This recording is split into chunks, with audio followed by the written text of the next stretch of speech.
How are you multiplying? How are you reproducing your awesomeness? In which ways are you creating more opportunity for God's glory to be glorified? Like,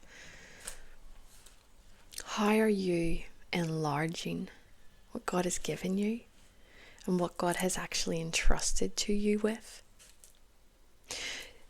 In Genesis chapter 1, verse 28, and God blessed them, and God said to them, be fruitful and multiply, and fill the earth and subdue it, and have dominion over the fish of the sea, over the birds of the heavens, and over every living thing that moves on the earth.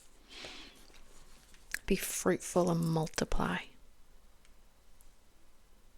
How are you being a multiplication in God's kingdom? How are you being fruitful?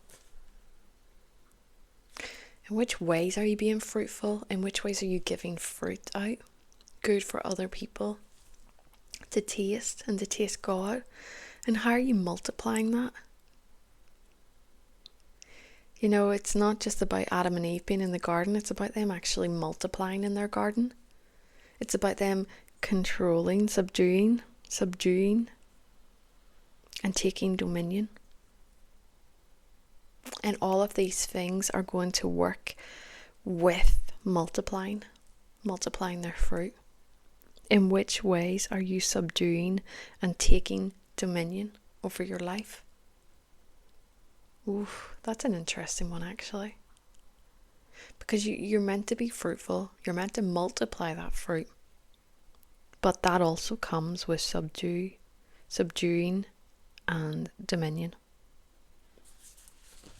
Subduing, cutting, removing, taking dominion, knowing who you are, knowing the authority that God has given you. If God has given you something wonderful, a beautiful gift, even if other people don't see it necessarily, you're still responsible to multiply that gift.